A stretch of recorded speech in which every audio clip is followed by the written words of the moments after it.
we ready to go? One moment, Your Worship. We are now live, Your Worship. Thank you. All right, Council, I'd like to call this regular council meeting in December 13th, 2022 to order. I'd like to adopt the agenda as amended. I'd like to add an article called Notice of Motion. Councillor Luciow has a notice of motion that we will bring up in item 4B, but I would like to ask for someone to adopt the agenda as amended with that notice of motion. Councillor Luciow, and seconder for that, Councillor Cherry. All in favor? Okay, Councillor Orlando got you. Councillor Palmer, you, yep, thank you. Okay, motion's carried. Adoption of the minutes of the regular council meeting in November 22nd. Someone want to make that motion for me, please? Councillor Cherry, seconded by Councillor Staphenhurst. All in favor? Motion's carried. Thank you. Business arising from the minutes. So I have one article of business under 5A. Basically, development variance permit, DVP 2022-008. I am bringing that business back pursuant to section 131 of the community charter as mayor.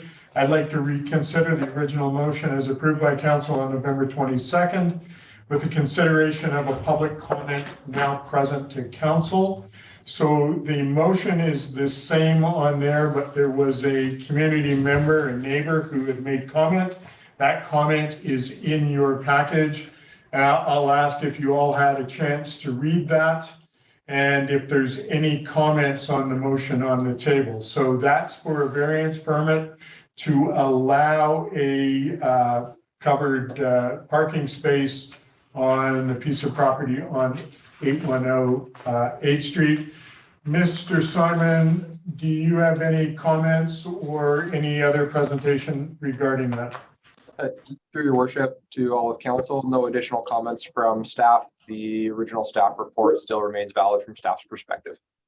All right, thank you. Any comments or questions from council? Councillor Staphenhurst. So just to clarify, there isn't going to be a visual pinch point along 8th Street. This is basically just for a carport with no siding on it. But it wouldn't technically impede anybody's visibility, just so we're clear on that. Is that right? And so, Mr. Simon, we are what, 2.6 meters back for setback. So I see 6 meters down to 2.7. Sorry, that's correct? To your worship, that is correct. The minimum setback requirement is 6 meters, and this would be bringing us down to 2.7 meters from the property line. So there still should be sufficient visibility and access lines. Right, and so Ms. Rousseau's got the drawing up on the screen here. I'm familiar with the properties. It's just down the street from me. There is a sloping upwards driveway towards the home, and then a garage that's underneath the home that's attached. And so this would still be 2.7 meters. So we're you know, in the old metric system that Mr. Black would be able to tell me exactly how many feet that would be for us old guys. But To the inch. yeah, there we go. So we're what within Mr. Black, 2.7 meters. Quick calculation. How many in Imperial? 6.5 feet. 9 feet roughly. Okay, great. All right. So for those of us that are inclined, thank you for that. Away from the sidewalk. So I don't believe that poses any issue, but any questions from any further questions? Mr. Staphenhurst, did anything further? No, thank you, Your Worship. All right. Councillor Luciow. Thank you, Mayor Sulz. I was just wondering if the sidewalk will be impeded during construction of this addition. Mr. Simon, comment about construction and impeding sidewalk for those who are going to school. Through your worship, to council, generally there shouldn't be any impact on the sidewalk, but if anyone is ever going to be working within the city right of way, there would be a road use permit that is required through our public works department. that would effectively have a traffic management plan so that people can still travel safely. And I see Mr. Black is on. I'm not sure if he has anything to add to that. Through your worship, no, Director Simon stated that exactly right. Okay. Councillor, does that answer your question? Yes, it does. Thank you. All right. Any other questions from council? Mayor Sulz, can you hear me now? We can, Councillor Palmer, thank you. Thank you. All right, seeing no other questions or comments, I'm going to ask for us to revote on this motion. So I'll call a question. All those in favor? Opposed? No, motion's carried unanimously. Thank you. Okay, we're moving on to 4B, notice of motion. Councillor Luciow, you have a motion you would like to make. Yes, that a discussion paper be prepared for the January 12th, 2023 Committee of the Whole meeting to address alternative housing options for people in mobile trailers, RVs, and tiny homes. All right, so I'm going to second that motion. So we're going to just bring this forward. Staff will prepare discussion paper. It will come forward to Committee of the Whole. And at that time, we can have a wholesome conversation. Is that correct? Yes, correct. All right. So I'm just going to ask for a vote on this. So all in favor of this motion online? Motion's carried. Thank you. All right. So we'll have that come forward, Councillor, to Committee of the Whole, and we can have that conversation in the public room. Thank you for that. Moving on to 5A, development permit for 1960 Big Eddy Road. Does someone want to put number 1, the motion on the table, or should we go ahead and do the presentation first, Mr. Simon? Through your worship, I'm happy to give a presentation first if council wants some background on the proposal. Okay. Yes, please.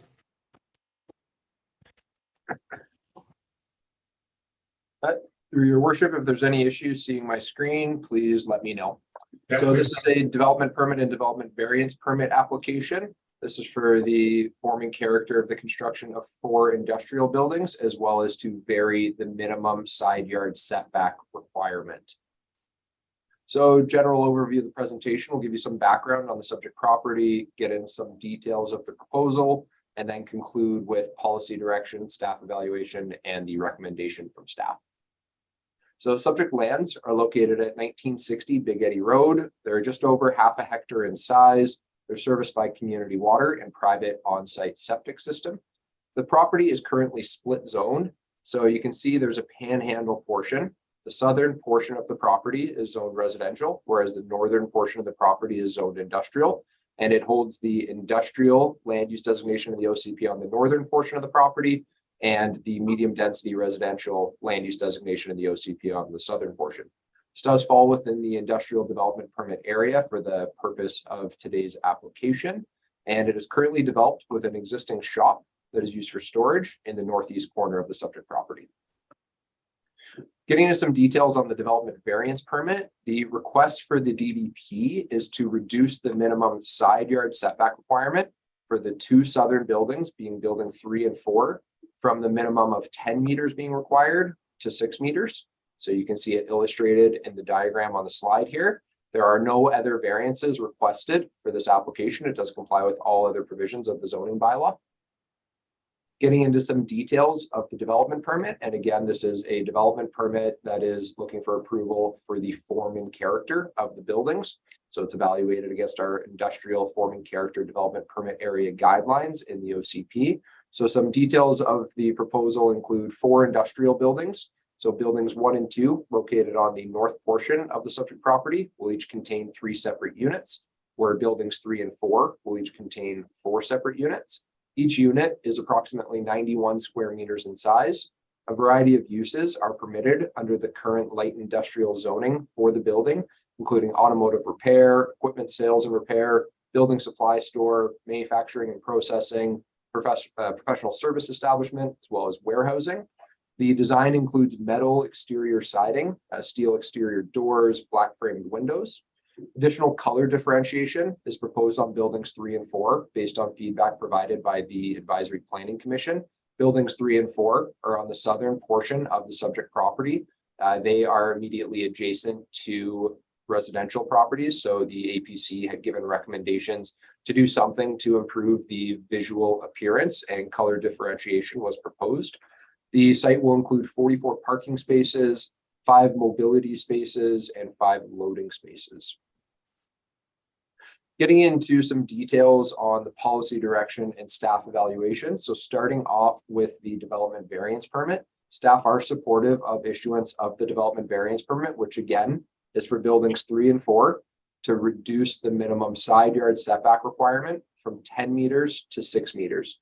So the closest residential properties immediately south, as you can see in the diagram here, would be about 20.5 to 25.5 meters away from the proposed buildings.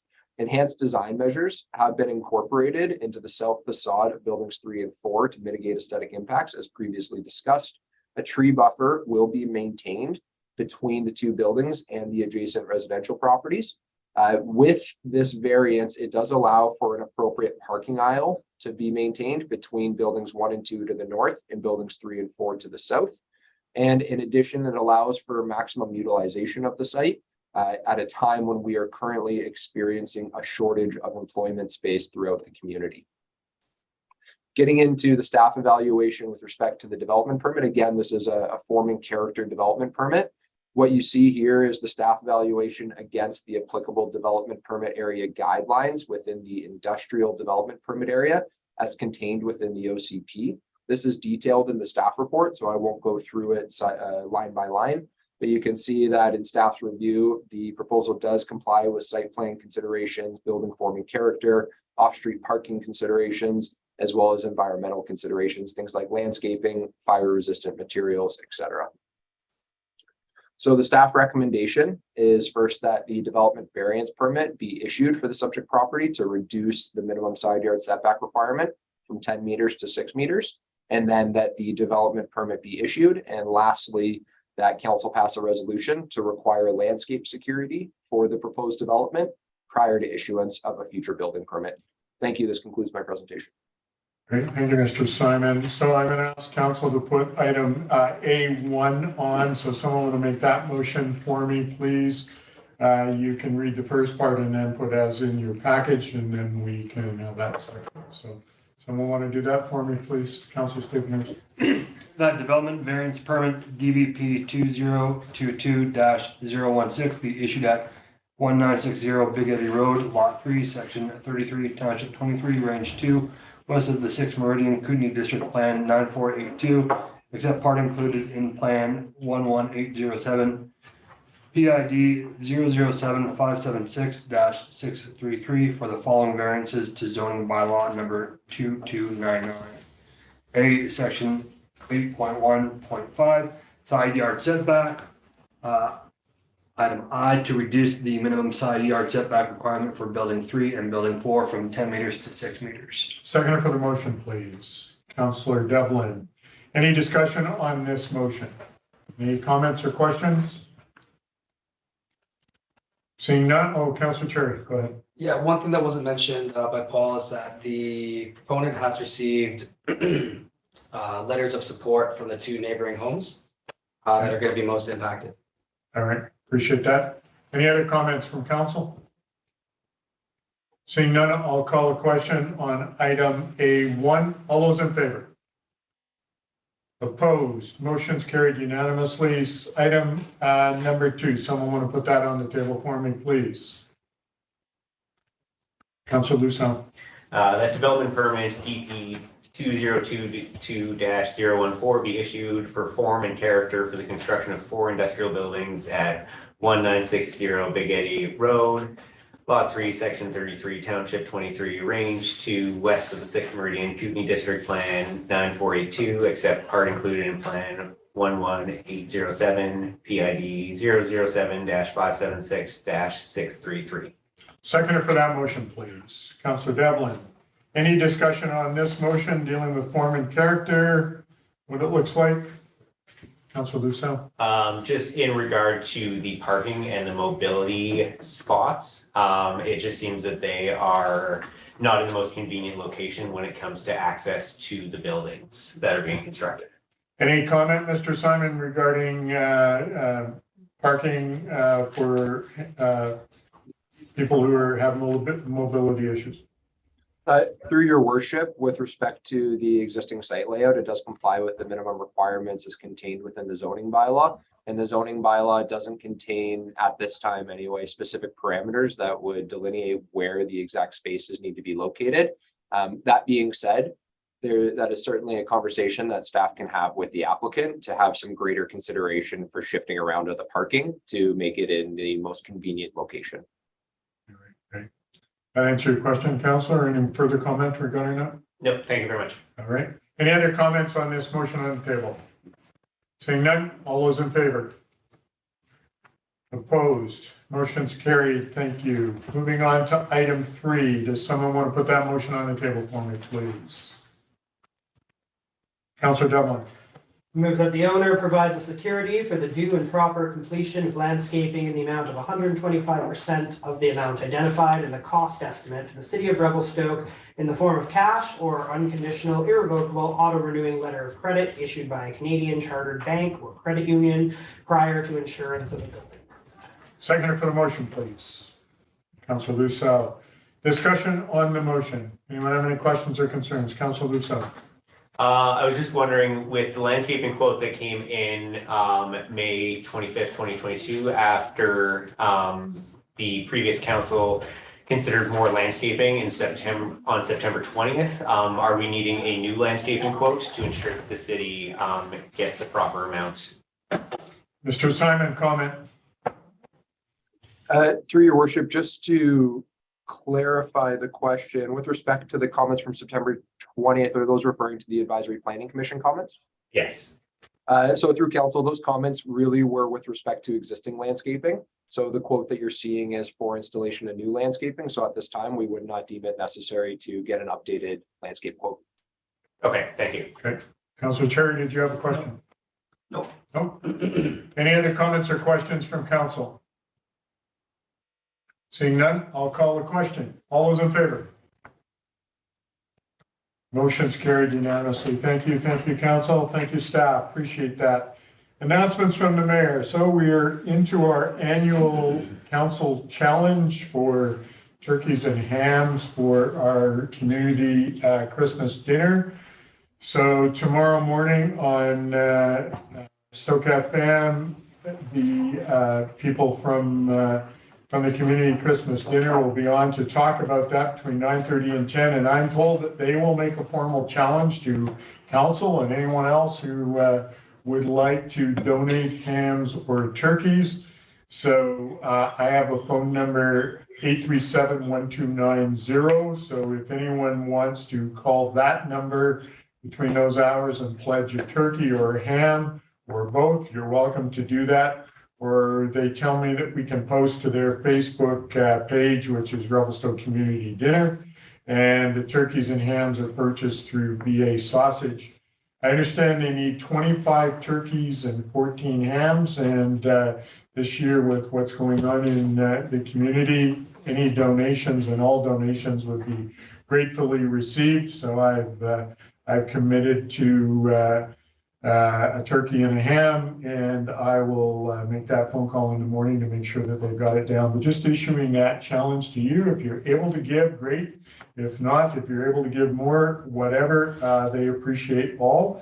And that goes to staff as well. So if there's anyone on our staff that wants to give, and that goes out to the community. I know there's business people that like to give and have given it on a regular basis. So just encourage people to donate to the community Christmas dinner. It's a great thing for getting people together, and I've been involved in that many times over the years, and it's wonderful to see people to come out, especially those who are alone at Christmas. They get a chance to be with other people and get to partake in a good meal and spend some time, and I'm told every once in a while Santa arrives too. So it's kind of a cool thing. So just Basically letting everyone know that. And also, because this is our last council meeting of the year, just want to say Merry Christmas, Happy Holidays to the community. Thank you for all that you do for our community, and to council and staff, thank you. Appreciate that. Wish you all a great Christmas and time with family and friends. So having said that, we're going to move on. Thank you again for everything that you guys do for us in the community. So, Mr. Mayor, I'm gonna have to match your offer, so All right. if I called a bigger turkey and a bigger ham than yours, I'm all for that. what's that number again? 837-1290. 1290? Yes. Thanks. All right. All right, we're moving on to item 9A, bylaws. Someone want to put that first one on the table for me, please, regarding the housing agreement. Councillor Devlin, Move that housing agreement bylaw number 2347 be adopted. seconder for that motion. Councillor Staphenhurst.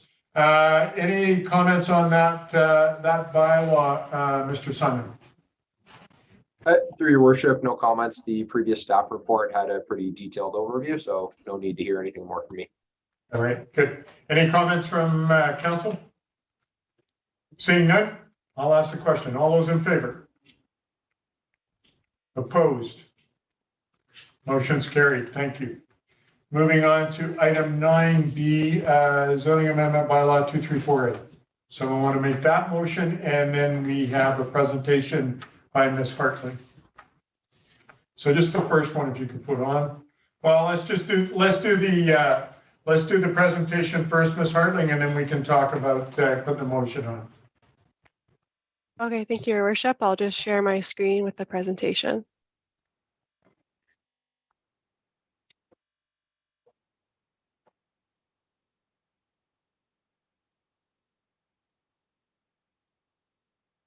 Thought it was a dark sky presentation there for a moment. Sorry, you saw my backdrop there for a bit. Through Your Worship, can you see the rezoning presentation in front of you? Yes, thank you. Great, thank you. And just for council's information, the applicant is in attendance today. Perfect. So the application you have before you is a rezoning for the subject property from the CSRD bylaw 851 rural residential 2 to the city's single and two family residential zone, which is the R2 zone. So just before I get into the presentation, just a bit of background information I'll be going over. The proposal overview, we'll get into policy direction and staff evaluation of the proposal, the public notification, and then staff recommendation and council options over this bylaw amendment. So just a bit of background property details. The subject property was annexed into the city in 2017 with other neighboring properties in the Thomas Brook neighborhood. The property is located at 3057 McInnes Road in close proximity to the Revelstoke Mountain Resort. It contains a single family dwelling, shed, it's relatively flat, and it's connected to city sewer and water. The surrounding developments are all zoned residential lots within the CSRD zoning bylaw. There is a lot to the north across Leadloff Road. You'll see on the screen before you, 1944 was recently rezoned by City Council to the Resort Tourist Accommodation Zone, and that was for a lodge. The property is currently zoned RR2 in the CSRD bylaw, and it's designated in the city's official community plan as Resort Fringe.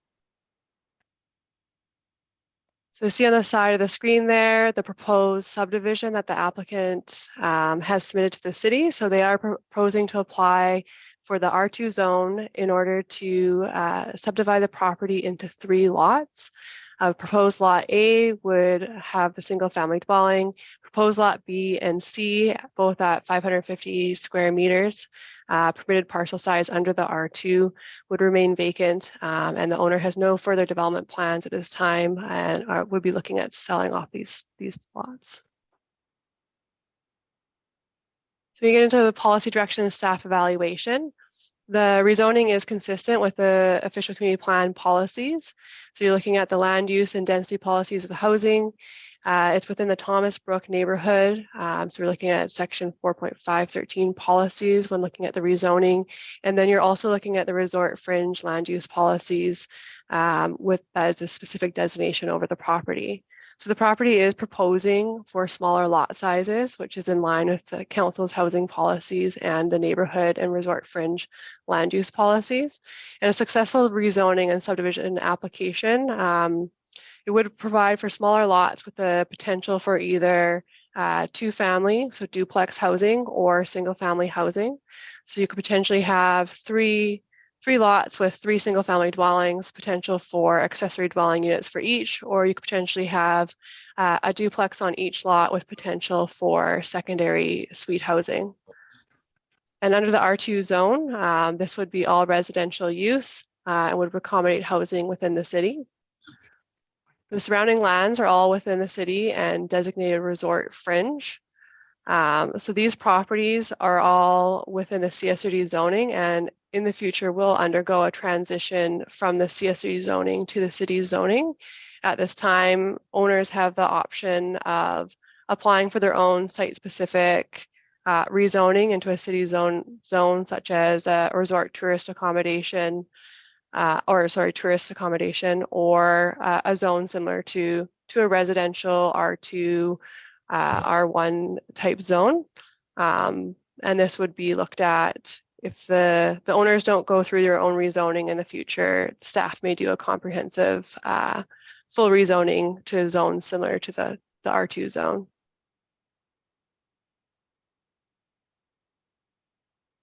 So for public notification, staff have completed advertising as per the Local Government Act requirements.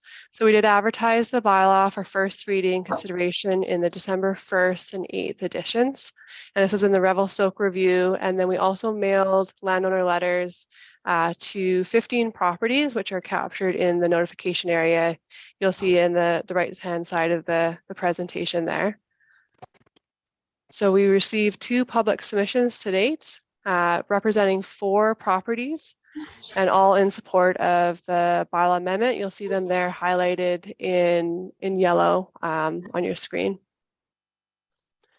So before going into council resolution, staff recommendation, for council's information, staff do want to notify council of a recent amendment through the province through Bill 26. It is outlined in a staff report.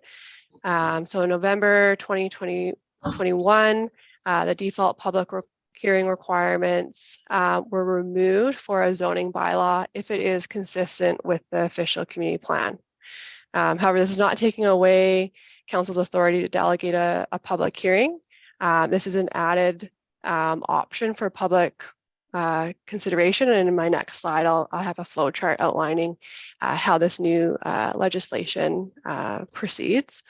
So council has authority to hold a public hearing after consideration of first reading, should it choose so. However, through the new administrative process, council also has the option of giving first reading all the way to adoption if the proposal is in line with the official community plan and does not have any conditions that staff are recommending. So under the new legislation, as a proposed rezoning application is consistent with official community plan policies, you'll see in front of you 1 to 4 of the process for notification. So the city provides notice in the newspaper and through mail out 100-meter radius of the subject property of the intent for council to consider first reading of the bylaw. Then a report is brought forward for council for first reading consideration, and details such as today are provided on the nature of comment. So today we received 2 public submissions representing 4 properties in support of the application. Then council considers the bylaw. Council has the option to direct that a public hearing be held for the proposed bylaw. If so, then staff would prepare notices and schedule the hearing for a later date. Council at least does need to grant first reading to a bylaw in order to schedule a public hearing. If council does not require a public hearing, then the notification through the newspaper and the mail have been set up, and then subsequent readings, including up to adoption, can be had. So just for a bit of a visual of the updated procedures under the Local Government Act, these procedures are initiated by the province. It is to have a more efficient process for local governments to approve housing on the ground. And it doesn't take away from the public notification process. As you see here, it actually adds a notification before council sees the bylaw. It's very similar to how you get a public notice for a development variance permit or temporary use permit before it goes to council. So you'll see there here in orange, first reading notification add mail out. So that will go out, public submissions received within the time period before council sees the bylaw. Staff, and then in blue all the way to adoption plus the orange and the public hearing notice. That is under the old provisions of the Local Government Act. So the only new changes would be advertising, first reading for the bylaw. And then when we get to council, council has the decision-making authority to still hold the public hearing. So we've set it up where if council does not want to delegate a public hearing, you have the option to go to third. If there's conditions recommended on the bylaw, then the conditions be filled and then go to adoption without the public hearing. If some of the public submissions received to council, you feel that there's valid points to go to the public as a whole with a public hearing and have that forum open, then council does have the decision making and authority to, you'll see after second there, to hold the public hearing. We would advertise, do public submissions via the public hearing in person and in writing, and then you could then go to third and adoption. And after I go through this, if there's any questions about the process, please let me know. And I'll just go into the staff recommendation and council options. So the staff recommendation before you today is that the zoning amendment bylaw be read a first time, that it be read a second and third time, and that it be adopted as the rezoning application is consistent with the official community plan policies, and that the Local Government Act does allow council to do this administrative process by giving the notice before they consider first reading. So this is staff recommendation. The next slides do have other options should council feel that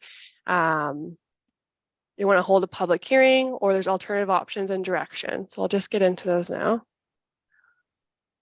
So option one, if council feels that the bylaw needs to go to a public hearing, you can give this option a review. It's for first and second reading and delegating staff to schedule a public hearing. Option two is deferring a decision and delegating staff and the applicant to make changes to the bylaw. So this would be giving first reading and then deferring a decision with changes to the bylaw. Option three is stopping the bylaw today. You would not proceed any further and you would be denying the bylaw. I brought this slide up just for additional council direction. It's also in the staff report.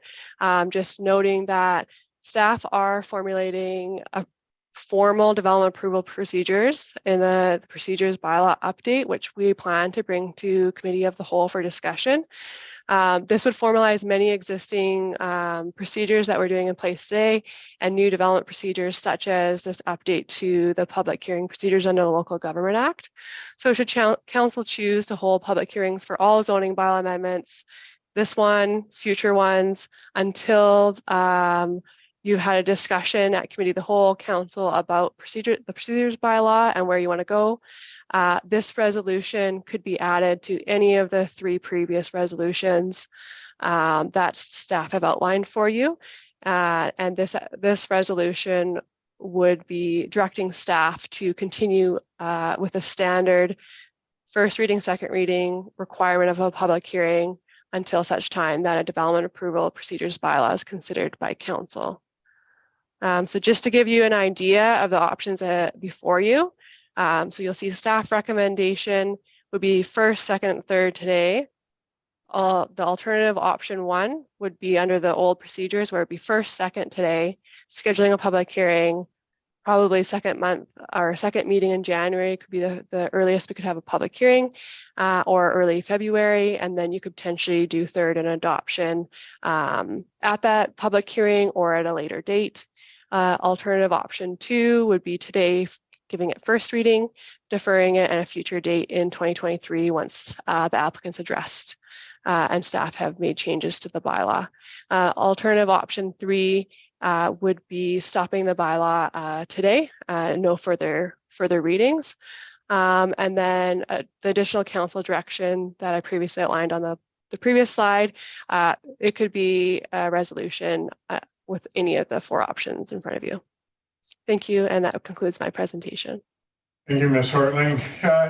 Councillor Palmer, you have a question or comment? Thank you, Mayor Sulz.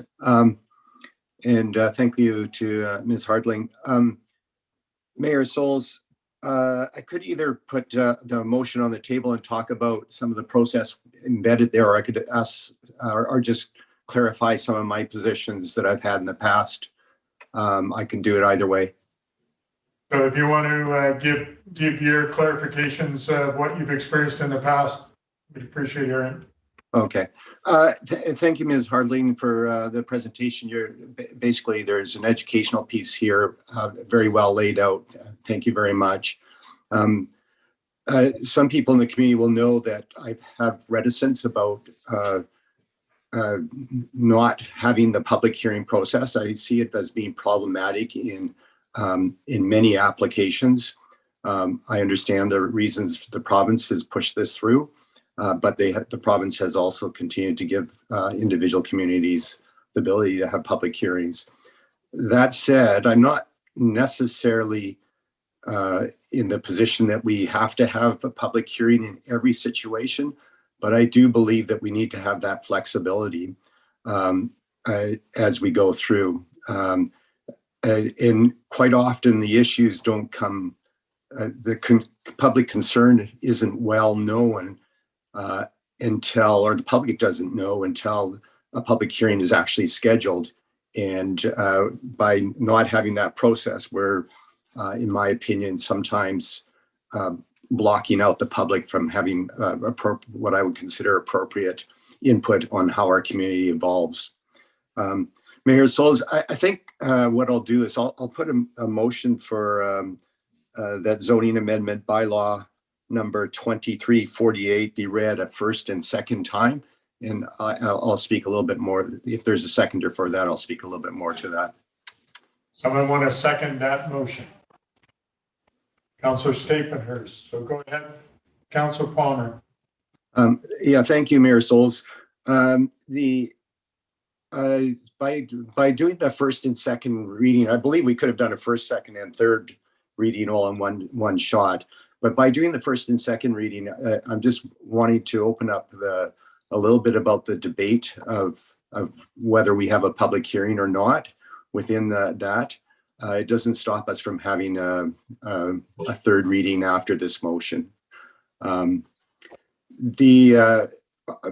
think for this particular application, there's been so much interest and so much activity over the past few years in the Thomas Brook area that this has been well vetted through the public. The area is very well aware of it, the residents in that area of what's happening, and we can see by the support of the residents.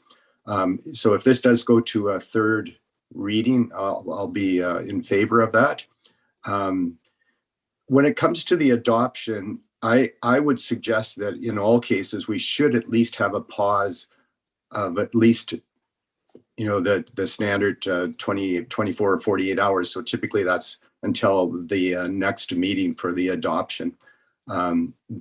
So I would not be in favor of the adoption, because that would give us, the public, an opportunity to raise any concerns, and it could be addressed before the adoption. On that, I'll be in favor of first and second reading at this time. Thank you, Mayor Sulz. Thank you, Councillor Palmer. Any other comments on first, second reading? Councillor Orlando. Your Worship, thank you. And a question for staff through Your Worship that arose as a result of the presentation. The first question, I've got two, and I'll just put them out there. The first question is sort of why is this specific report being tabled now? And the reason I'm asking is I'm wondering if something is new, or is this just sort of an informational process thing for a new council to understand where we're at with legislative changes. And the second part of the question that I'm not clear on is through your worship is this asking council to follow this procedure for all future applications that arise until council has time to review the policy changes expected in early 2023? Okay, so Ms. Hartling, you care to make comment? Yes, Your Worship. So the application for answering your second question, for any future zoning amendments, that council alternative direction would be it's if you're not comfortable having the new legislative requirements, giving a bylaw like a third reading or to adoption without a public hearing. You always have that decision-making authority. Staff are not making that decision. That is council's decision whether to delegate a public hearing or not. I'll just flip to the previous slide here. That we have had, for your first question, we have had an application go through this procedure in the summer. So that was with previous council. Because it is a new council and these are new proceedings, you haven't had a rezoning application, I believe, before you. We're wanting to be really clear about the procedure if this was a surprise that staff aren't recommending a public hearing. Under the old legislation, you'll see that the first two orange, the notification and submissions were not a process. There was still an option to recommend waiving a public hearing. So this is more of this is an information-based presentation. You won't likely get one like this, but this is new legislation, and staff would present the bylaw to council for first, second, recommend waiving a public hearing, and then you would advertise. The province has put it on the front end for public notification. It's if you do decide to go to a public hearing, it's actually giving the public two options to review the bylaw. So the first would be before council considers it, similar to a DVP, a development variance permit, temporary use permit. It's set up in an administrative legislative way where council can go all the way to adoption. As Councillor Palmer noted, you used to have to be able to wait to go to adoption. So in between third reading and adoption, there was a period of time that had to be waited before going to adoption. So you couldn't do in the same meeting.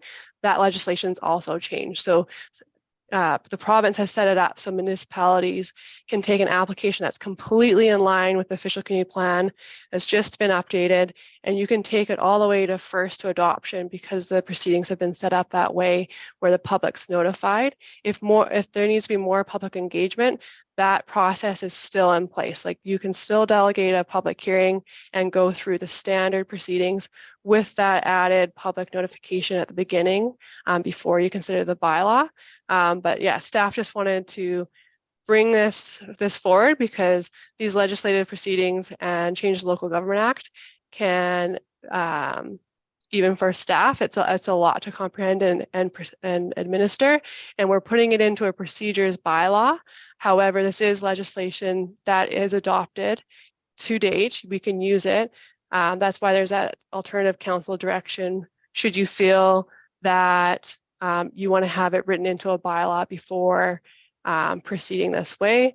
If you feel that this application does not need a public hearing, you can go to third, you can go to adoption. If you feel it needs a public hearing and future ones need a public hearing, that's where that direction to staff. We won't even advertise for first reading. We'll just bring the bylaw to council for first, second, with a recommendation of a public hearing and proceed as we did under the previous legislation.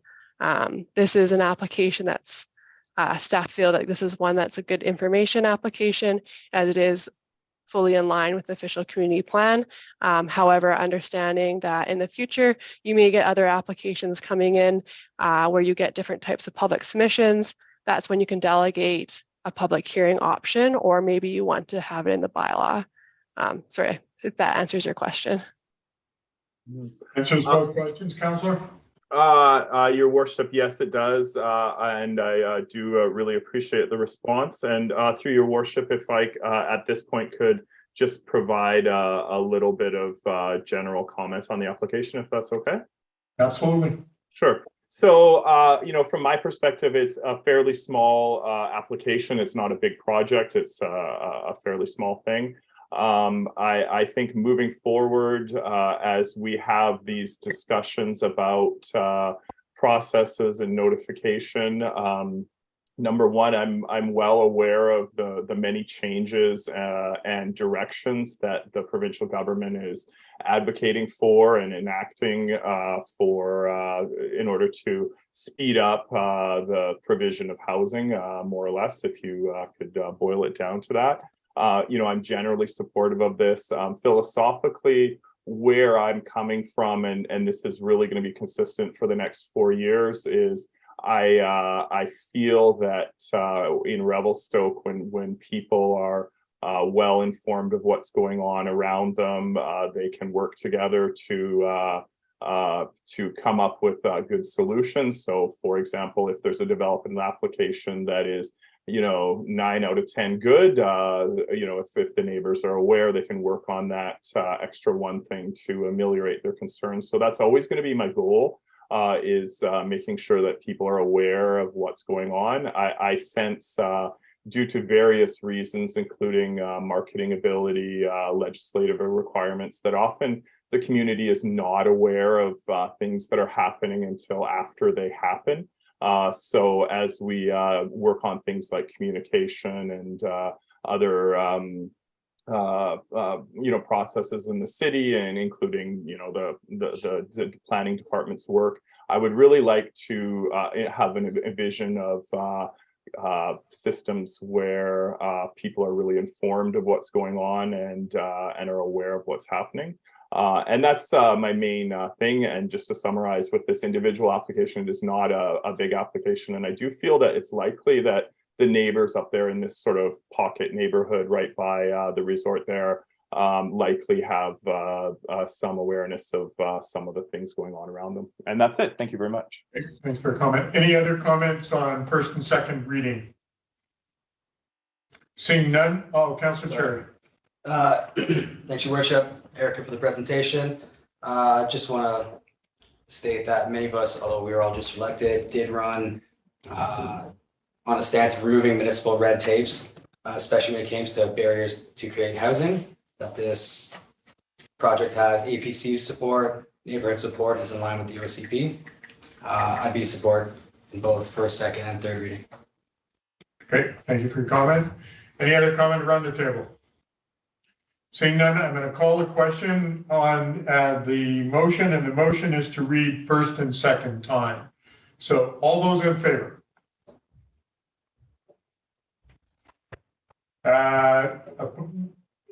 Councillor Palmer, you're in favor? Yes, I'm in favor. All right, so that's passed. So now there is the option of putting on a motion to read a third time. Does someone want to put that motion on the table for me? Councillor Palmer, you have your hand up, and then Councillor Cherry, I'll go to you. Yeah, Mayor Sulz, I would like to put a motion that bylaw 2348 be brought back to the next regular council meeting for consideration of third reading and adoption. Okay, someone want to second that motion? If you don't second, it dies here. Councillor Orlando, are you seconding that motion? All right, Councillor Orlando is seconding that motion. Councillor Palmer, do you want to speak to that motion? Yes, thank you. Yeah, so the purpose behind that is, you know, it's consistent with Councillor Orlando's concerns about communications. Until we get that communications piece fixed, I would caution about rushing through to adoption. We're already potentially going to go through without a public hearing, which we have traditionally done in the past. So I think this would provide clear direction for staff for bringing this back at the next regular council meeting, and we could see the adoption at that time. Okay. Any other comments for council regarding that motion to bring back third reading next council meeting? So I'm just going to speak to that. If this were a different time of the year, I would suggest I would actually be quite open to moving this to third reading today and possibly even to adoption. We're into the Christmas season. This is the last meeting of the year. Next meeting is just after City Hall's back open in January, so we're looking at the 10th for that. So I have no issue with us with waiting until the 10th of the next meeting to bring that third reading forward. My only question about that is you're asking to wait for third reading, councillors, because expecting people to have the opportunity to make public comment. And what's the ability of us to receive public comment over the Christmas holidays, Ms. Floyd? Sorry, Your Worship. So third reading is on the table right now. Okay. It's adoption that I believe Councillor Palmer is requesting happen the first meeting in January. Clarification, Councillor Palmer. Yeah, so I believe we've just passed first and second reading. Correct. And this motion is to bring the bylaw back for the next council meeting for consideration of third and adoption. That's why I was asking. Yeah, and so go ahead. Yeah, and just further to your question, Mayor Sulz, so basically there isn't any additional communications thing that's being directed to staff on this, other than there's going to be a little bit of awareness for those that are following this particular application. It does give us that little bit of opportunity for understanding these procedural things a little bit over the next few weeks for council, but there isn't any specific new requirements for advertising, I don't believe, unless the planner suggests otherwise.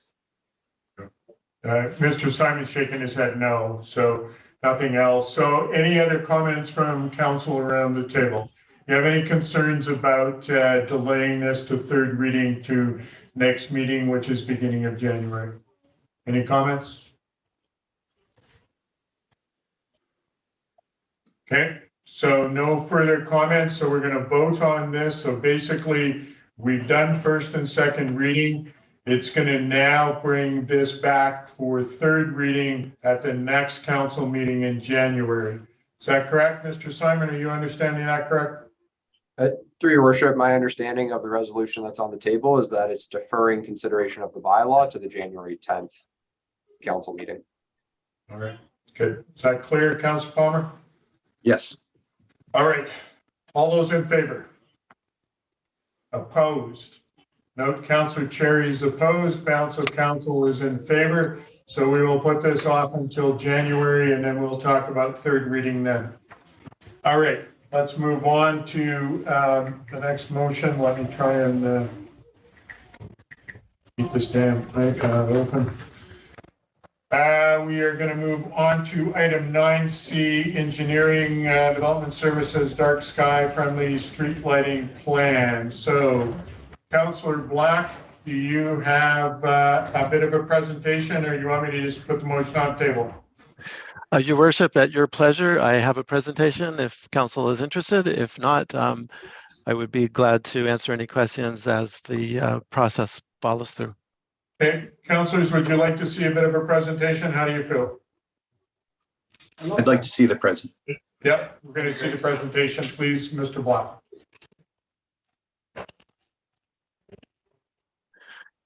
Thank you, Your Worship. I'm assuming you can see this title sheet. Correct? Yes. Yep. Thank you. Thank you. So what we're doing today is we are going to update our existing subdivision development and servicing bylaw 1846, which was last updated in 2007. The point of this is to follow the guidance of our 2009 OCP objectives, which is to make the community a dark sky friendly community, which is also in the 2022 OCP update. And in order to achieve these goals, staff did not have the technical abilities to lead this project. So we hired a consultant to help us develop a strategy to become this dark sky community friendly bylaw. So here we are in the 2000, the old development and servicing bylaw. You can see the illumination standards are based upon the roads in the community and not the community uses itself. So a local road with a commercial aspect on it, which doesn't follow the bylaw, would have a lux rating of 9, residential of 4, an arterial, which would be an example, would be Victoria, commercial 17 lux and residential 9. Well, there's not a lot of residential on an arterial.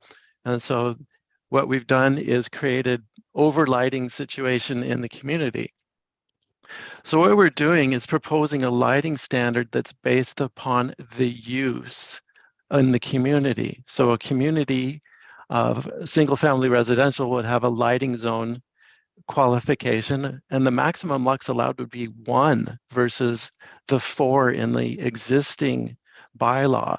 So what that does is it brings the lighting down to what is the current best practices developed by the Illumination Engineer Society and the Dark Sky Society.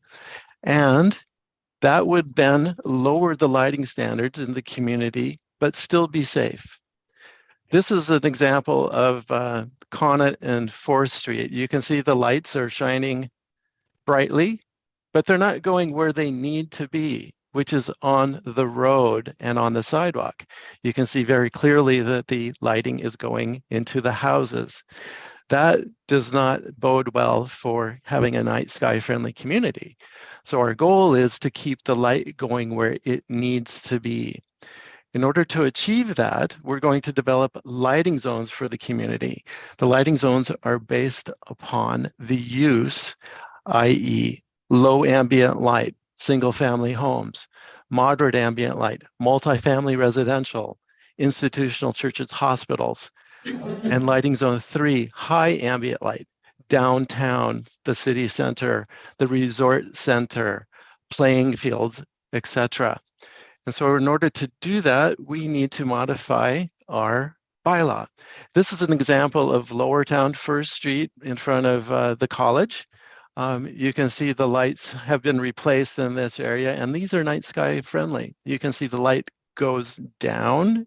It doesn't impact the houses on outside of the right of way. And this is the goal of the community. And you can see, imagine all of our lights like this would be like the screensaver that Ms. Hartley put up at the beginning of her presentation for the last presentation. So this is what we're trying to do. Here's the example of the lighting zone document that would become part of this new updated bylaw.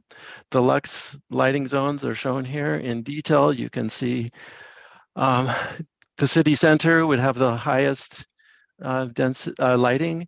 The areas that are very rural would have no lighting required, and lighter and lighter, less and less light. Here's the picture in more detail. So the obviously pedestrian areas, multi-use paths, things like that would have a lighting standard appropriate for the use for safety.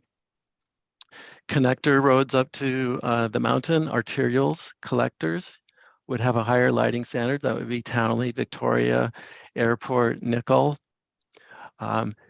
Most of the city streets in the downtown core are sized to be collectors, which means currently they're overlit in accordance with the use.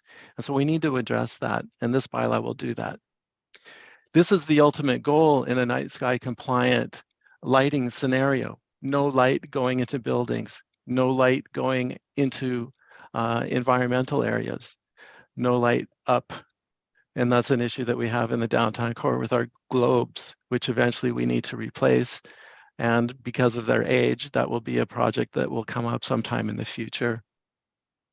And what we need to do there is make sure the light goes where it needs to be, not out and up. Here's some examples, and this will be future work of luminaires that might be something that the city can adopt. We are first step in this process, and the first step is to make sure that all new city projects comply with this bylaw, and that all new development projects comply with this bylaw and meet these requirements, so that in the future we are not trying to retrofit new projects that are coming forward. And so with the development going on at RMR, Mackenzie Village, Stoke Living, which is already through the process, we need to make sure that we're making and asking the developers to comply with this bylaw, which will help meet these future goals in the community. So staff are asking for first, second, and third reading of this bylaw, and that concludes my presentation.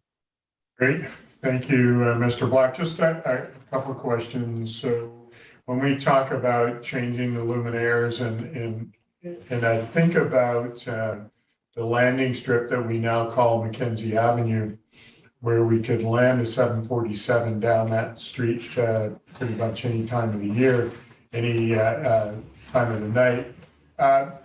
Those lights I guess my question is, do we replace them? Do they get dialed down? How does it work if we've replaced these in the past 5 years and now we want to dial that back? Is their ability to use what we have now, or do we have to replace that? It's just a question regarding that process. Thank you, Your Worship. My team and I met about this project this morning. We've actually engaged some lighting specialists to come up with some ideas. And we could retrofit the existing lights and try and slide a light inside the globes that would then meet the requirement, so that we could keep the same ambiance or flavor of the existing lights. These lights that we have on Mackenzie are cast iron pipes, and so we're running out of these poles, and we're looking at having somebody cast new ones for us to get a cost in the Lower Mainland to see whether it's economic, whether we use these existing poles or not. It may turn out that we can find something similar that's state-of-the-art, brand new, that we can have plug-ins for Christmas lighting, banner arms, irrigation systems for flowers in the summer, and meet the requirements of the community. To get there, we have to go through the Heritage Commission. We need to work with the community partners in order to adopt a new standard, and the economics of it then become important to you and to the community. So it's a process that we will continue to look at. This is more of a side of the table project at this point in time, unless some sort of funding source becomes available, such as a grant, in order to further enhance the community lighting through environmental action and based upon federal or provincial grant programs. Do I see that coming nearly anytime in the near future? I do not, but it's something that we need to get on. As these poles fall apart, do we continue on with them? Do we not? So economics will play into it, and we'll bringing forth some ideas here probably in the next year or so, unless this becomes a council priority. But this is our first step in this process. Good, and I appreciate that. And what I also want to ask about, so the standard street lighting that we have in the community, and now just seeing BC Hydro has gone and replaced some of the old, whatever the old lights were, and put the new LED lights. All of those things kind of conform to what you're wanting or where you're wanting to go. Is that correct?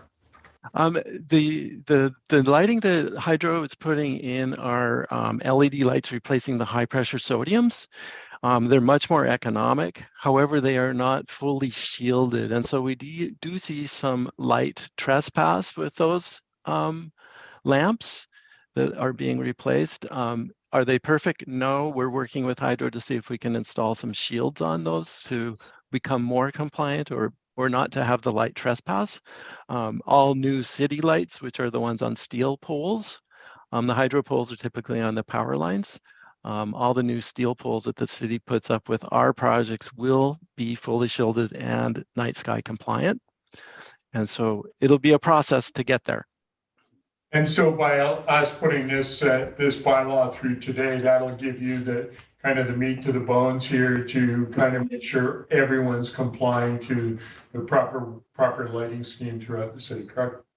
That is correct, Your Worship, and it's critical for us to ensure that, lights that are outside of buildings, industrial sites, they control the light, and the light doesn't impact you as a neighbor. It goes where it's supposed to be, not in your house, but on the ground. And so we can make sure that all future developments, building permits, city projects, land development projects from our development partners all comply with this bylaw. And this will be the tool that we as staff need in order to ensure compliance. Great. All right. Appreciate that. So council, is there a member of council that would like to put this motion on the table for me? Councillor Palmer, you have your hand up. Did you want to make this motion? That subdivision development and servicing amendment bylaw number 2349 be read a first, second, and third time. Seconder for that motion, please. Councillor Cherry. Any further discussion on the motion? Any other questions, Councillor Devil? I just had a question. So just to clarify, this is only for city projects moving forward. This isn't external residential lights. This isn't going to become a thing of compliance where people are getting warned about external lights or anything like that. Just Mr. Black, you want to just confirm, please? To Councillor Devlin, through your worship, we will be, for all new projects, these will be the guidelines that will be followed by staff for all new development projects. So if somebody's going to come in and retrofit a house or do a reno on the house, we would then at that time ask for those things. We are not in a position to perhaps ask, say, CP to replace all of the lights on their yard in order to meet these guidelines, and it would not be a task that staff are capable of enforcing at any rate. But it does give us the tool for any new projects moving forward to comply. okay, thank you. Okay. Any other comments or questions? Seeing none, I'll call Councillor Palmer, sorry, and Councillor Orlando. Thank you, Mayor Sulz, and thank you to Mr. Black for the presentation, and thank you for moving this initiative forward. I'm very pleased that it's happening. So well overdue. There's just so many advantages to having the dark sky implemented. There's safety issues. There's just how we're using power, it's economics, and all those things. I think I think about the bright lights on the green belt. Every time I go along there, it's coming right, blinding you in the eyes as you're cycling, and actually prohibits you from seeing pedestrians because it's so bright and going into the wrong place. So I'm very pleased that this is going forward, and I'm just happy to vote in favor. Thank you. Okay. Councillor Orlando. Yes, I just had a question through your worship. First of all, I have about, I guess, 3 questions. First of all, simple question. This is not going to force our hand on cost, so we're not going to adopt the bylaw and then be required to upgrade here or there. Mr. Black. Councillor Orlando, you are correct. There is no implication of cost at this time.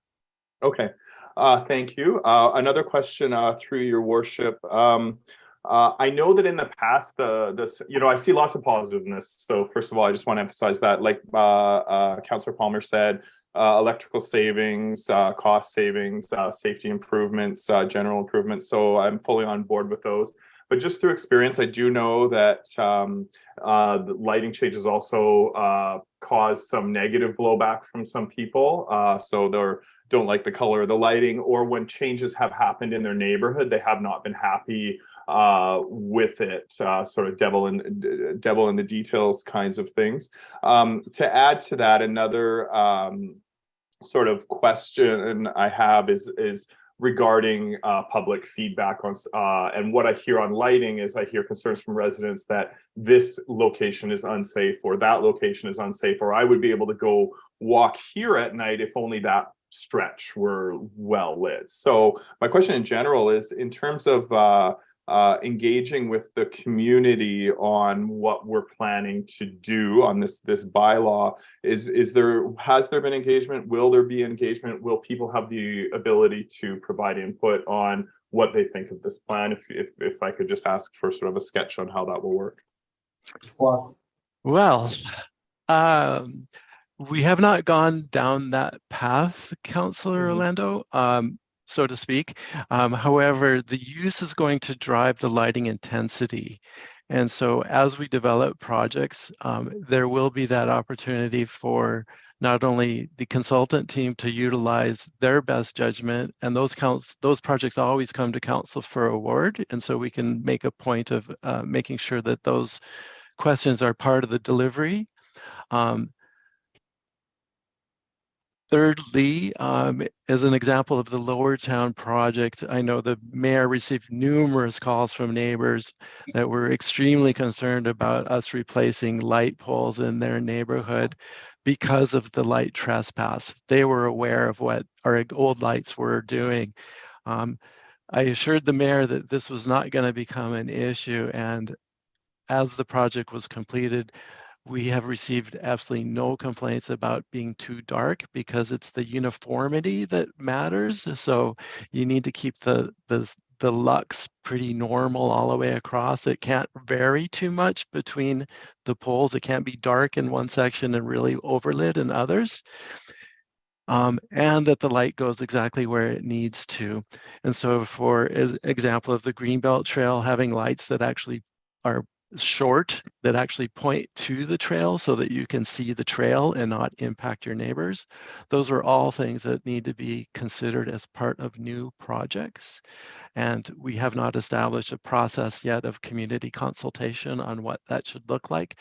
But the guidelines that are outlined in the Night Sky Society and the International Association of Illumination Engineers provide much of the guidance that we need as staff in order to ensure that, one, safety is paramount in this, but we still meet the goals of preserving our evening lighting.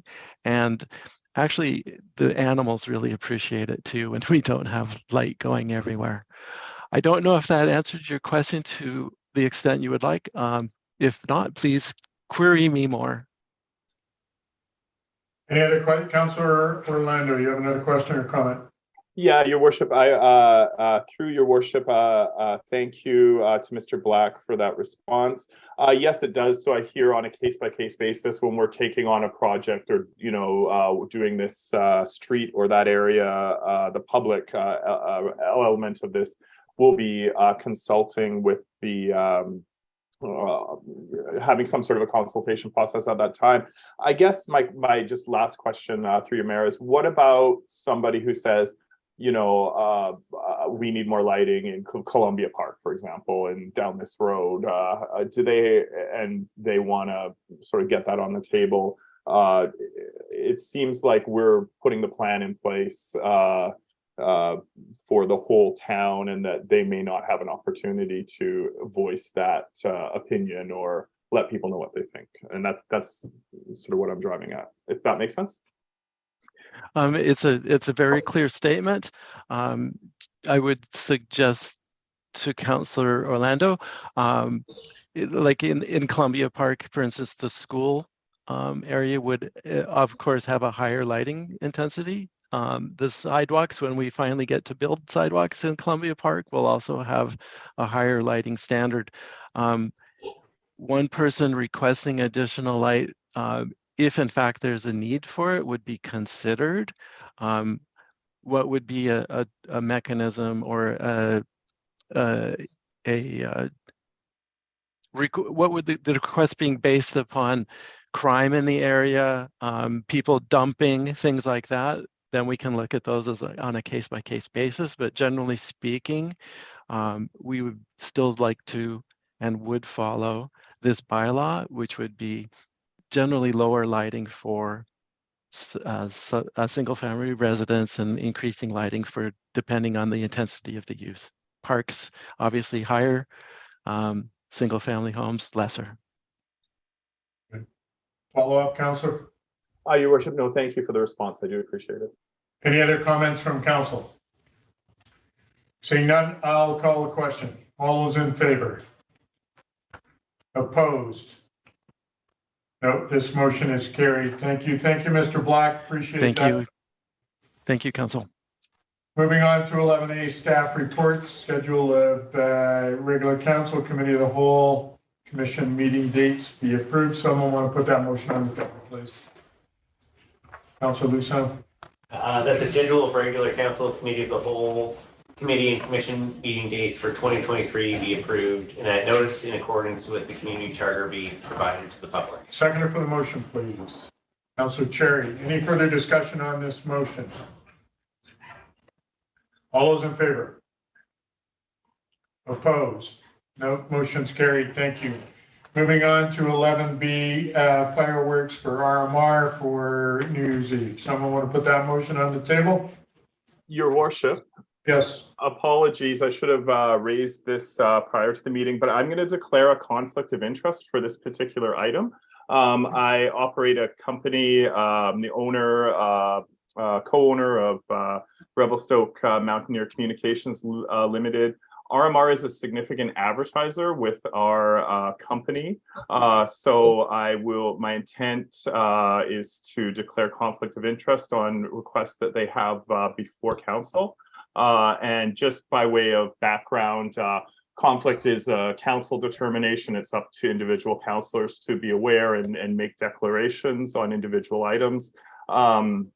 By way of update, I'm in the process of selling the Mountaineer essentially. So I anticipate these conflicts, any conflicts that I do have arising from that business will be in place until such time as I can divest myself of that company, but I'm still in control of it. So technically, I'm not sure how I do this from a technical perspective. Do you want me to just step away or take the earphones off while you discuss this? So I'm going to ask Councillor Orlando if you could take your earphones off. And just shut the video off. And shut your video off as well, please. So I'd like to see you take off your earphones, please. How will he Sure. know? How are we do I gonna actually get inform? back? Actually, you know what? Take Text them. We'll text them. them. Do we have your number to text you? Just text Yeah. Somebody have my telephone number? Yeah, just give me a text, okay? I'll be right here. Just close the video. Okay, so just kill your video you can, and then you can't vote, but Yeah. you'll still be able to hear. Okay, thank you. All right. Oh, that's great.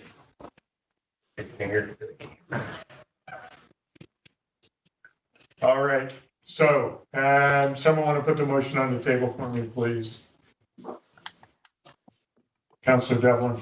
Move that the fire chief issue authorization to Revelstoke Mountain Resort to set off professional grade fireworks on December 31st, 2022, between the hours of 7 p.m. and 8 p.m. at Revelstoke Mountain Resort, following any terms and conditions relating to Revelstoke Mountain Resort 2022 New Year's Eve fireworks emergency action and event plan, and that the applicant follows all requirements of federal explosive regulations, 2013 Part 18 fireworks display. Seconder for the motion, please. Councillor Cherry. Any discussion on the motion? Any concerns or questions? Seeing none, I'll call the question. All those in favor? Opposed? Nope, this motion is carried. Can you text, do you have? Done. Done, okay. So we'll get Councillor Orlando back here in a few moments.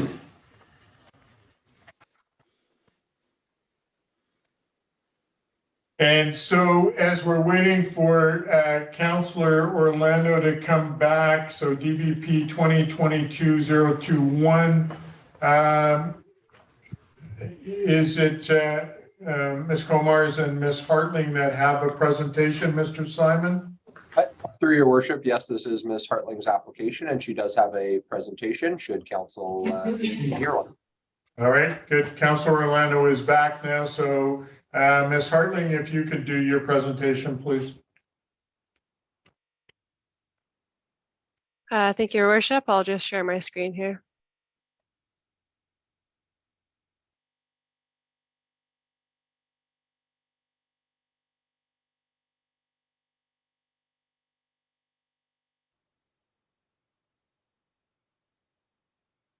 So this application you have before you, just for council's information, the applicant is in attendance for this application as well.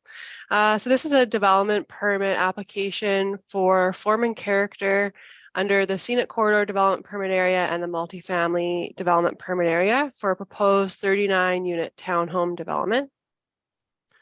So the presentation will go over the background, property details, proposal overview, the OCP policy direction, staff evaluation, and then staff recommendation. So the subject lands are located at 414 and 416 Humbert Street. This is in the South Revelstoke neighborhood. The lands are surrounded prominently by duplex and single family dwelling homes zoned under the R2 zoning. And then you have the Southside Market grocery store just north across Humbert Street. You can see in the image before you.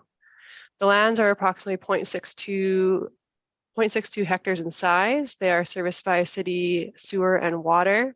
There is a slight slope to the topography. You'll see that in the next slides with the images. 416 Humbert Street contains an existing single family dwelling, garage, and shed. And 414 Humbert Street contains single family dwelling, 6 manufactured homes that all predate the city's zoning and are considered legal non-conforming. The property is zoned medium density multifamily residential zones, the R3 zoning under the bylaw, and they're designated medium density residential in the official community plan. As previously noted, they fall within the wholly within the multifamily mixed use development permit area, and then they're partially within the Scenic Corridor Development Permit Area. There's a buffer along 4th Street there that the 416 does fall within. So the development permit application is a request for the approval for the form and character of the redevelopment of the subject lands into 8 ground-oriented row house buildings containing 39 dwelling units. So you can just see a little screenshot of the buildings A to E in front of you with the row house buildings, and the access is off of Humbert Street. So for the site and landscaping, the proposal includes 78 paved parking stalls and 8 visitor stalls. So no variance is required for this. It meets the R3 zoning. The garbage, recycling, and bike storage is proposed to be within the garage of each unit. There is an internal private laneway, so the access is off of Humbert, and then parking would be on the internal laneway with on-site snow management between the parking and the buffer areas of the landscape areas. So there is landscaping, buffers, and open space located along the perimeter of the site and within the parking spaces. And these include 53 trees and 317 shrubs ranging in different species. You're going to see a rendering of the proposed townhome development there on the bottom image. The front street there is Humbert, and then behind the row house dwellings are residential properties, and then Moss Street for context with the Southside Market in front of the buildings.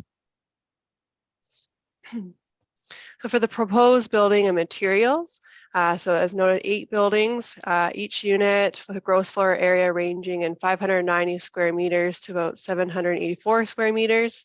The maximum building height of the development is 9.34 meters with 3 stories. You'll see in the view in front of you here, the view on the front block of the row houses along Humbert Street is 2 stories with doors at grade as the development is built into and follows a slope topography. You'll notice it as you go past Southside Market down 4th, it is a slight slope going down the property there. So proposed 39 dwelling units, 3 to 4 bedrooms in each. The massing is a series of individualized facades and recessed entries. Patios are located off the rear of each unit. So those front row house building units you see there, patio off the rear there, with the patios off the rear of the units and behind. There's various siding proposed, so wood screening, charcoal cement panels, gray brick cladding, and mist cement panels. Windows are black with some wood screening, and the roof is a steep gable roof with various heights and dark gray asphalt shingles. So looking at the development permit area guidelines of the scenic corridor and the multifamily development permit area, look at site plan considerations, off-street parking, building massing, and environmental considerations. So with site plan, we're looking at impacts to adjacent lands that are minimized.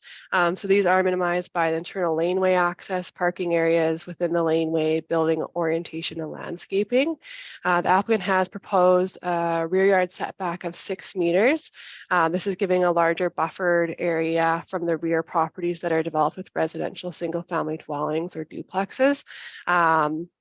So they are proposing a 9-meter setback, instead of the required 6-meter rear yard setback, providing a larger buffer. As noted, the dwellings along Humbert Street are 2 stories with doors at grade, providing more accessible design and orientation towards the street. And the design of the building does reflect the crime prevention through environmental design principles. Parking is off the internal laneway, so it's not impacting adjacent residential properties, and it is screened. The building form and character, as noted, 9.34 meters is the max height. So this is under the zoning maximum requirement of 10 meters. This is similar height requirements for neighboring single-family dwellings and 2-family dwellings in the neighborhood. The building design does utilize the topography. So you're getting the 2 stories viewed from Humber Street with 3 stories viewed off the internal laneway. And then the roof style is fits in with the neighborhood context, with that roof being steep with gables. And the siding and the materials, they propose natural colors that reflect many of the existing homes in the community. For environmental considerations, you're looking at snow storage management, fire resistant materials are proposed, landscaping around the property, and the recycling being screened, and the application will have to follow dark sky lighting requirements. There's 3 recommendations in the staff recommendation for resolution. So number 1 is that the development permit be issued for the form and character for the row house buildings. The second recommendation is that the owner provides a security of 125% of the landscape estimate. So this is to be taken prior to issuance of building permit. And then the third resolution is that the owner provide for a minimum 15% of all residential units as affordable housing dwelling units. And this is outlined in section 518(2)A of the density bonusing provisions of the zoning bylaw. And this would have to be secured prior to building permit issuance. So this is a provision that the applicant has outlined with their 39 units. They require 6 for 15%, they require 6 affordable housing dwelling units. This would come back for council consideration through a housing agreement, and we bring this to you at this time. So this is my presentation. If you have any questions, please let me know. Great, thanks, Ms. Hartley. Any questions from council? Councillor Stakeland. Thank you, Mayor. So just a quick question. This hasn't, or this isn't going to go for like a committee, or we're not going to ask the neighbors what they think of this because of the zoning of R3. Is that my understanding? Is that correct? It meets all zoning currently. Is that correct, Ms. Hartley? Yes, for your worship, it meets all zoning provisions. No rezonings required, no development variances required. This is an application that fits in with the zoning provisions and what the official community plan is as outlining for housing. So this is a standard look of what you would get for a multifamily development proposal that fits in line with our bylaws. So in answer to your question, no, it doesn't go. Great. Thank you, Mayor. All right, any other questions or comments, Councillor Luciow? Just a question about building C with the high pitch of the roof. Is it designed to hold the snow load, or will that be dropping snow into the access lane? Ms. Hartley? Through your worship, yeah, the roofs do hold snow load. There is a snow management plan that has been reviewed by engineering department. So there is snow storage for any of the roof shedding on the lot. It's surrounding where some of the landscape buffering is and in between the parking stalls. Any snow management that is exceeding the site, if there is an unusual year, the applicant has noted that it will be trucked off site if there is not a standard snow year. Thank you. Okay. Any other questions? Someone want to put motion number 1 on the table for me, please? Councillor, do you have a question or you want to make the motion? I had a question. Go ahead. Through your worship, so the to staff, this development has a proposal of 39 units. I believe the report said 6 of which are through I believe a density bonusing program. Correct me if I'm wrong. I'm wondering, without that provision, what on this property is the maximum sort of allowable density? And I guess the second part of the question is, in terms of density bonusing, those do not come with any requirements for additional public procedure, such as a hearing. And yeah, that's my question. Ms. Hartman? Through your worship to Councillor Orlando, there would be a public component. The housing agreement is brought to council through a bylaw. So it would have to follow the bylaw proceedings through a housing agreement. You just had one come to adoption, I believe, earlier. So you would be reviewing that housing agreement and the options for public comment. The first question was how many dwellings they could have without density bonusing. Was that the question? Yeah. Right. Off the top of my head, with the calculation, I think it was 18, but Mr. Simon, it was 18 units. Answer your question, Council? Your worship, yes, it does. Thank you so much. Any other questions or concerns? I've got a comment. Go ahead. This project did come before the APC. I don't know if everybody had a chance to read their comments or if I should read them out. Go ahead. The APC was highly in favor of it. The development form and the proposal is compatible with the surrounding neighborhoods. The development form and proposal is consistent with the scenic corridor and multifamily residential development permit area guidelines. The commission acknowledged the efforts undertaken by the development proponent with respect to the existing residential and mobile homes, and encourages a similar effort to be incorporated into future policy work that the city undertakes with mobile home conversion policy.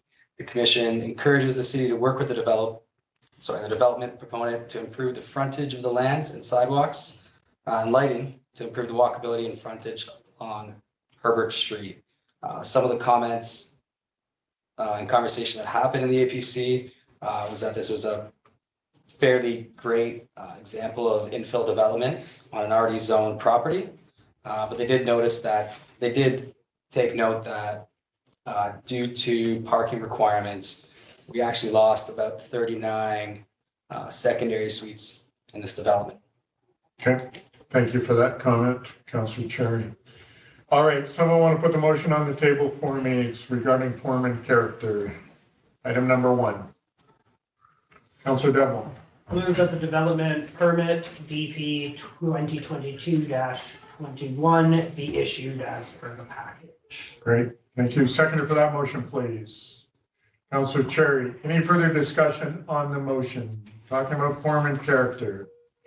Seeing none, all those in favor? Opposed? No, motion's carried. Moving in number 2, please. Someone want to put that on the table for me? Councillor Luciow. That the owner provide a security for the due and proper completion of landscaping in the amount of 125% of the amount identified in the cost estimate to the city of Stoke in the form of cash or unconditional irrevocable auto-renewing letter of credit issued by Canadian Chartered Bank or Credit Union prior to issuance of a building permit. Seconder for the motion, please. Councillor Devlin. Any discussion on this motion? Seeing none, all those in favor? Opposed? Motion's carried. Moving on to item number 3. Someone want to put that motion on? Councillor Stapeners. That in accordance with section 483 of the Local Government Act, and the owner provides for a minimum of 15% of all residential units as affordable housing dwelling units as per section 5.182A, density bonusing of zoning bylaw number 2299 prior to issuance of a building permit. Seconder for the motion, please. Councillor Devlin. Any further discussion on this regarding the affordable housing units? Seeing none, all those in favor? Opposed? No, motion's carried. Thank you. Thank you, Ms. Hartling. Appreciate that. Going to move on to 11D, liquor license application 208-210 First Street. You have a bit of a presentation, Ms. Comars? I do, if you would like to see it, Your Worship and Council. Yes, please. Yes.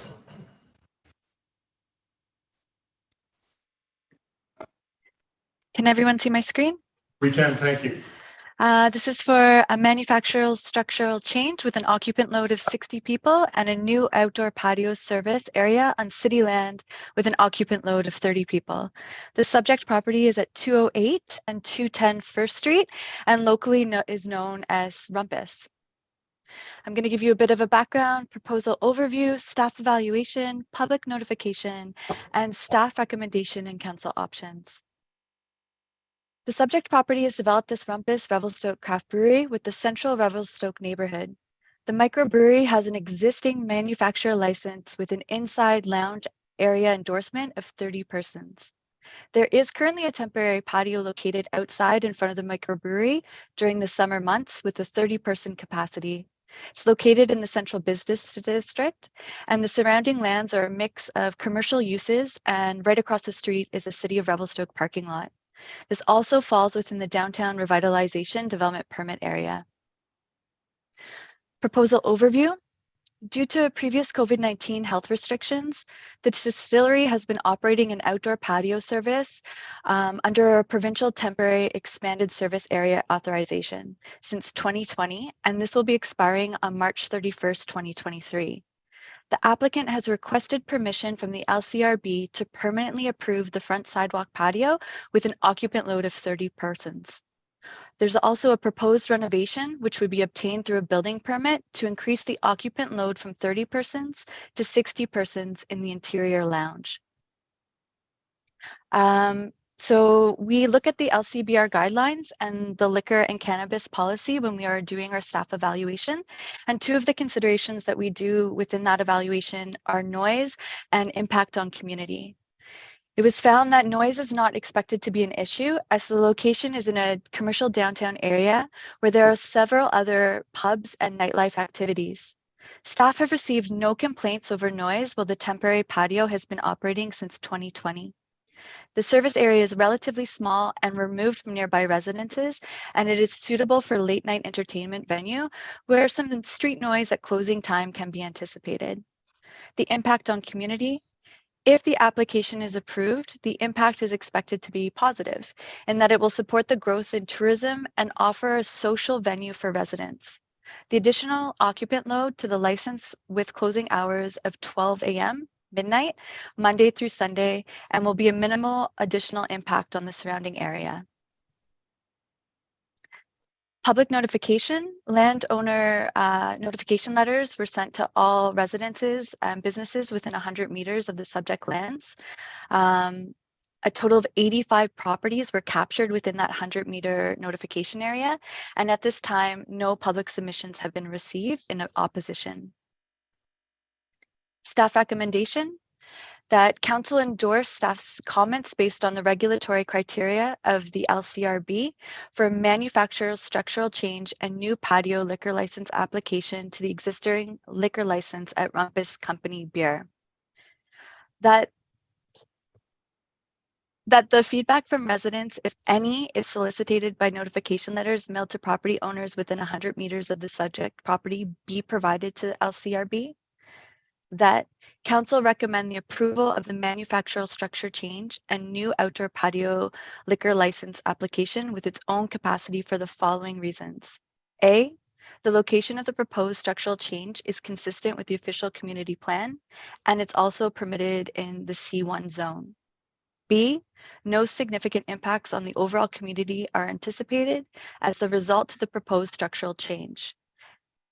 4, that liquor license 2022-012 manufactural structure change, and new outdoor patio liquor license report dated December 13th, 2022, be provided to the LCRB as background.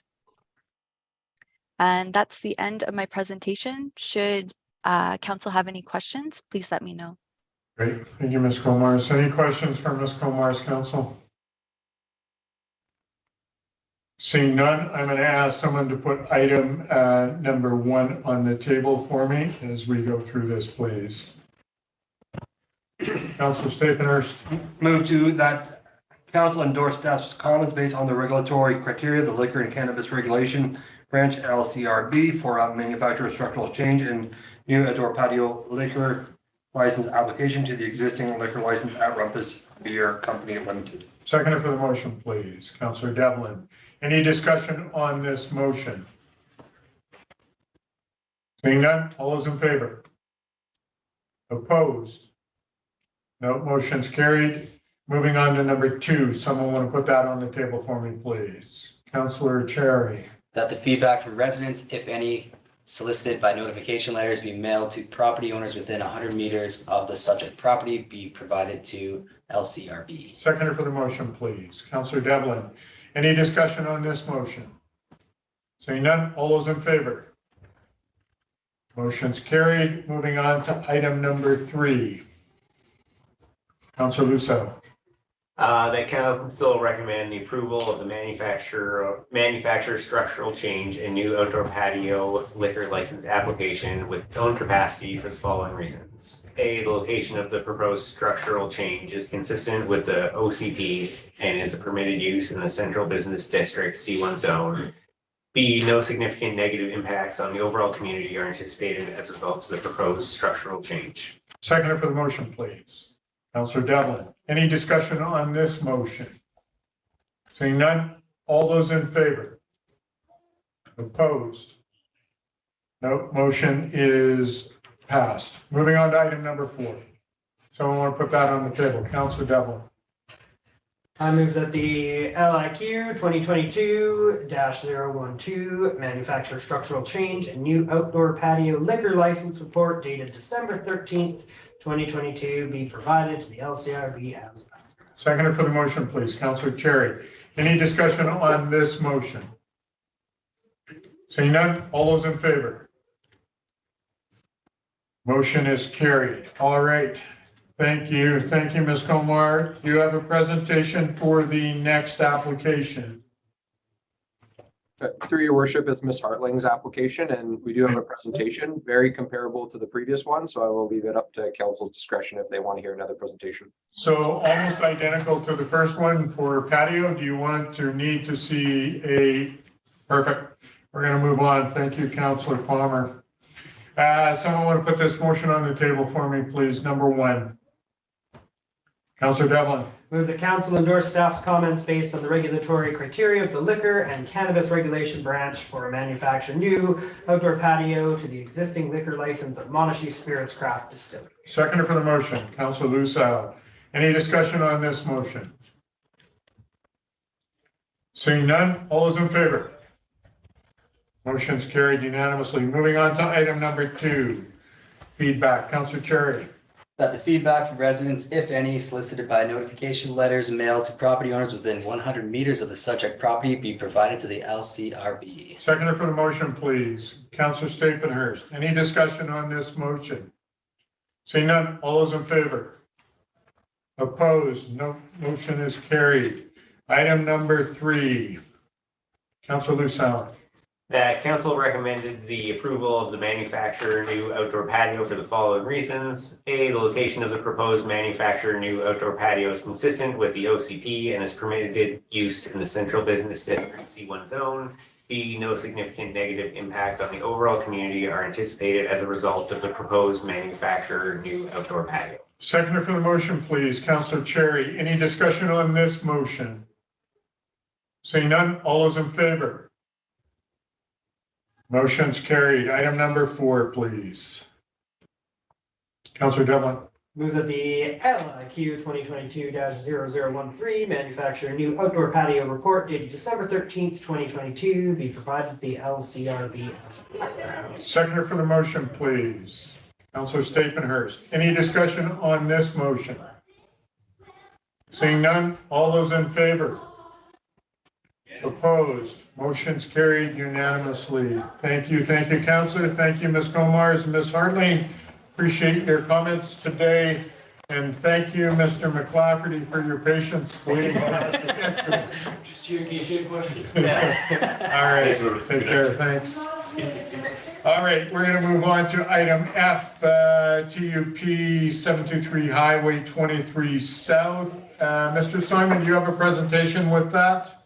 Through your worship, yes, I do have a brief presentation if council would like to see one. Sure, if you wouldn't mind, please.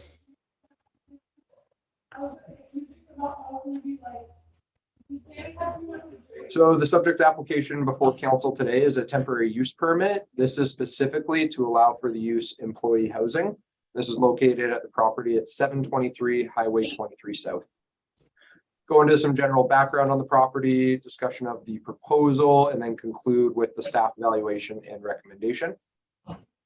Subject lands are located at 723 Highway 23 South, as shown in the image on the slide here. Lands are about 1.7 hectares in size. They're serviced by community water and private on-site septic. Property is zoned light industrial and designated industrial in the official community plan. It falls within the industrial development permit area, and it is currently developed with multiple industrial style buildings for the existing MCON business. The proposal includes 2 modular units located in the northeast corner to be used for employee housing. Each of the units contains 2 separate dwelling units, but total about 720 square feet in size per dwelling unit.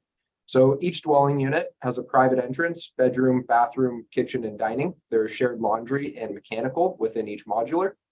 The units include vertical metal siding, white and blue, with horizontal metal siding, colored gray and green.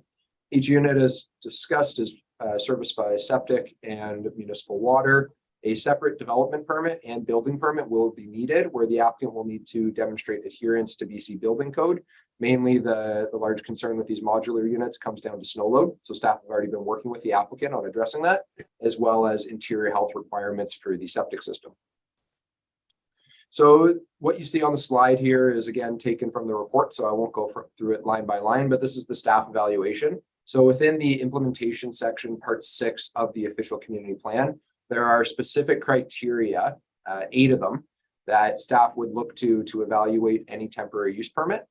In accordance with those policies as contained within the OCP, the staff evaluation has found that the proposal does comply with the OCP, and therefore staff are recommending issuance of the temporary use permit, subject to a couple what we call preconditions to issuance. So council would be approving the temporary use permit today.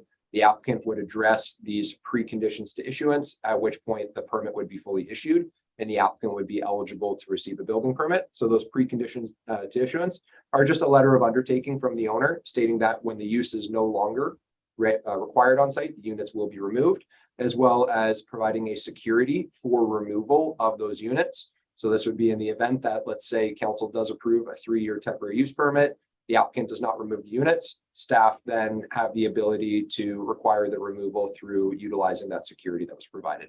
Thank you. This concludes my presentation. Great, thank you, Mr. Simon. So definitely, I've had conversations with MCON.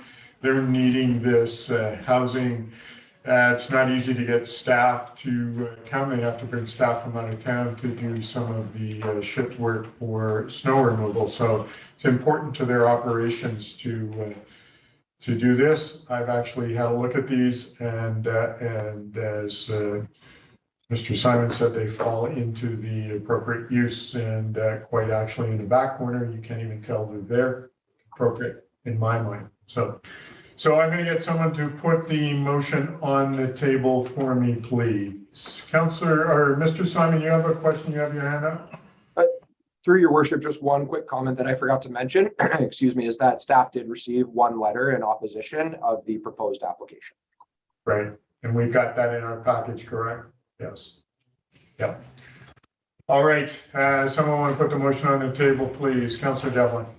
I move that temporary use permit TUP 2022-001 be approved as per the package. Okay, and that includes a letter of undertaking signed to remove after its use and security acceptable to the city to cover cost to remove. Be provided in the amount of 130% for a removal estimate. I'm stating that just for public, and that's a renewing letter. Seconder for that motion, please. Councillor Cherry. Any further discussion on this? Any questions or comments? Councillor Palmer. Thank you, Mayor Sulz. Under normal circumstances, I would be opposed to this, but because of our crisis in housing, I'll be in support. Generally, I'd like to see permanent solutions, not temporary use permits, that there should be a process of getting things done without bypassing other regulations. But in this case, because of our housing crisis, I will be supportive of it. I think there will possibly be other temporary use things, and that's opening up some some concerns on the long haul as we address our housing issues. It's too ad hoc from my perspective. If this is an appropriate place for housing, it should be zoned appropriately and that kind of construction done. So that's my comments. Thanks, Mayor Sulz. Thank you for your comment. Any other comments or questions from council? Seeing none, I will call the question. All those in favor? This is passed unanimously. Thank you. Appreciate that. Thank you, Mr. Simon. Appreciate your work. All right, we're going to move on to 12A correspondence. Someone want to make this motion for me? Food Security Advisory Committee. Councillor Luciow. That Councillor Devlin be appointed as the council representative on the Food Security Advisory Committee. Seconder for that motion, Councillor Cherry. Yep. Okay. Any discussion on this motion? Councillor Devlin, you're quite comfortable in sitting on this committee? I am now. All right, thank you for that. All Councillor Stapleton. Quick question, for the life of the term, will be for the 4 years, for the 2 Yes. years? Okay, thank you. 4 years. Thank you, Mayor. All right, all those in favor? This is passed unanimously, and we actually have a little one in the background that said yes. Councillor Devlin, go. All right, we're going to move on to Communications Advisory Planning Commission meeting minutes, November 15th. Any comments? Councillor Cherry, any comments? Sorry, no comments. All right, good. Moving on to Community Social Development Committee meeting minutes. Who's sitting on that one? Councillor Luciow, any comments? No. Okay. Ms. Rousseau, any questions from the press? No questions from the press, Your Worship. All right, I'd like to move in camera pursuant to section 90.1A of the community charter. We got everything covered in that. All right, someone want to make that motion for me? Councillor Cherry, seconded by Councillor Devlin. All in favor? Motion's carried. Thank you. We will now go to in camera. We'll take a 5-minute break before we do that. Thank you.